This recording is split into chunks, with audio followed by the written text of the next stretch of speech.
हाय, मी आपला मित्र जाकीर शेख आणि आज आपण एक महत्त्वाच्या मुद्द्यावर लक्ष केंद्रित करणार आहोत की आपल्याला पडणारा नेहमी एक मोठा प्रश्न पडतो की इंग्रजी बोलायची सुरुवात नेमकी कशी करायची. तर त्यासाठी मला असं वाटतं की आपण इंग्रजी बोलायची सुरुवात इम्पेरेटिव्ह सेंटेन्स पासून करायला काही हरकत नाही. आता इम्पेरेटिव्ह सेंटेन्स म्हणजे काय ते आधी बघूया. ते इम्पेरेटिव्ह सेंटेन्स म्हणजे मराठीमध्ये ज्याला आज्ञार्थी वाक्य म्हणतात किंवा कॉमन इन्स्ट्रक्शन सुद्धा त्याला म्हणतात. म्हणजे जसं ज्या सामान्य सूचना दिल्या जातात तर त्या इम्पेरेटिव्ह सेंटेन्समध्ये येतात. तर या इम्पेरेटिव्ह सेंटेन्सचा अभ्यास करताना जे आपण ऑर्डर देतो किंवा रिक्वेस्ट करतो किंवा ॲडवाईस देतो किंवा कधी कधी वॉर्निंग पण दिली जाते, तर या सगळ्या गोष्टींचा समावेश इम्पेरेटिव्ह सेंटेन्समध्ये असतो. आता इम्पेरेटिव्ह सेंटेन्समध्ये नेमकं असतं काय, तर त्याच्यामध्ये क्रियापदाचं जे पहिलं रूप असतं इन्फिनेटिव्ह, हे जे रूप असतं पहिलं रूप, तर हे पहिलं रूप वापरलं जातं इन्फिनेटिव्ह. आणि दुसरी महत्वाची गोष्ट म्हणजे क्रियापदाच्या पहिल्या रूपाने वाक्याची सुरुवात होते. याच्यामध्ये कर्ता यू आहे असं गृहीत धरलं जातं, पण कर्ता लिहिला जात नाही. बघा इथे उदाहरण दिलंय की यू कम हिअर, तू इकडे ये. पण आपण आता तू इकडे ये असं न म्हणता काय नेहमी बोलतो की कम हिअर. तर कम हिअर याच्यामध्ये तूला म्हटलेलं आहे आणि त्याच्यामुळे तो यू जो आहे हा ग्राह्य धरलेला आहे. अजून आपण एक उदाहरण बघूया की बाबा इम्पेरेटिव्ह सेंटेन्स मध्ये ऑर्डर असतोय. तर एखादा शिक्षक जर आपल्या विद्यार्थ्यांना डू इट असं म्हणत असेल की ते करा, डू इट, तर त्यावेळेला तो काय करत असतो, शिक्षक आदेश देत असतो. पण ज्या वेळेला एखादी गोष्ट विद्यार्थ्यांना समजली नाही, एखादा प्रयोग विद्यार्थ्यांना समजला नाही आणि विद्यार्थी जर म्हणाले की सर डू इट, तेव्हा ते विनंती करत असतात. आणि समजा एखाद्या डॉक्टरांनी एखाद्याला एक्सरसाइज करायचा सल्ला दिला आणि ते म्हणाले डू इट, तर त्यावेळेला ते ऍडवाइस करत असतात. तर अशा पद्धतीने ऑर्डर, रिक्वेस्ट किंवा ऍडवाइस किंवा कधी कधी गव्हर्नमेंट वॉर्न सुद्धा करतो तुम्हाला एखाद्या आपत्तीच्या वेळेला. तर त्या सगळ्या गोष्टींचा समावेश इम्पेरेटिव्ह सेंटेन्समध्ये येतो. आता थोडंसं आपण नंबरिंग करून हे समजून घेऊया की यू कम हिअर या वाक्यामध्ये यूला मी 0 देतोय कारण यू नसणार वाक्यामध्ये. आणि मग 1 नंबरला असेल क्रियापदाचं रूप, कारण आपण वाक्याची रचना जेव्हा पाहिली तेव्हा पाहिलं की मुख्य कर्त्यानंतर क्रियापद असतं आणि त्याच्यानंतर जो सूचनेचा शब्द असतो तो असतो. आता इथे यू साठी आपण 0 वापरला म्हणजे यू बाद झालाय. इथे यू हा कट झाला. आता फक्त राहिलं कम हिअर, तर इकडे ये. तर हे जे हिअर जे आहे ते इथे 1 नंबरला येतं आणि हे जे आहे ते 2 नंबरला येतं. ही रचना उलटी होते, लक्षात. म्हणजे आता हे 1 नंबरचं असतं, हे 2 नंबरला जातं इंग्लिशमध्ये आणि हे 1 नंबरला येतं.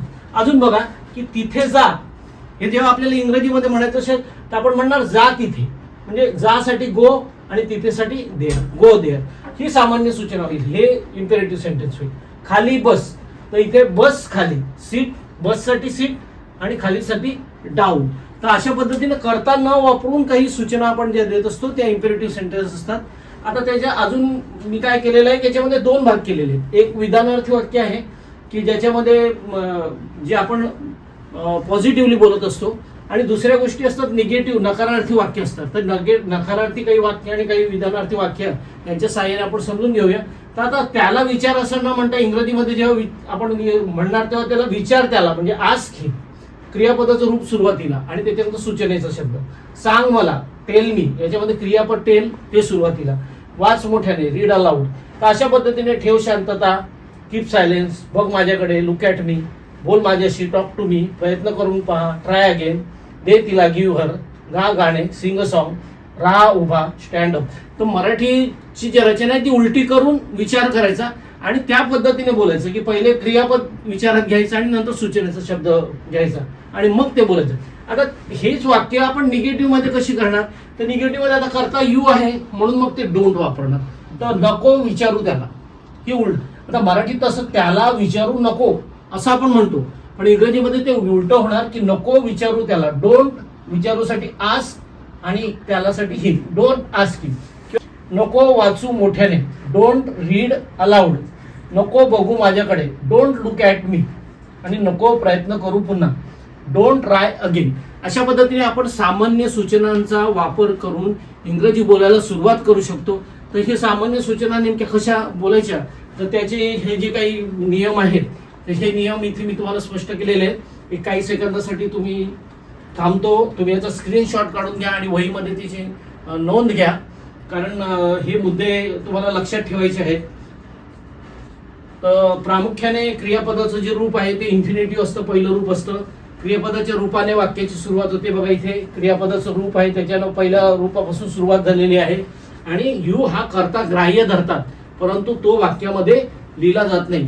तर अशा पद्धतीने इम्पेरेटिव्ह सेंटेन्स वापरून आपण इंग्रजी बोलायची सुरुवात करू शकता. जेव्हा आपण संभाषण करतो वर्गामध्ये किंवा विद्यार्थ्यांमध्ये किंवा आपल्या मित्रांशी जेव्हा आपण बोलतो त्यावेळेला काही वाक्य इम्पेरेटिव्हची म्हणायचा प्रयत्न करा, म्हणजे तुमचं इंग्रजी बोलायचं पहिलं पाऊल पडेल आणि मग तुम्ही हळूहळू तुमच्यामध्ये आत्मविश्वास आला की तुम्ही इंग्रजी बोलायला लागा.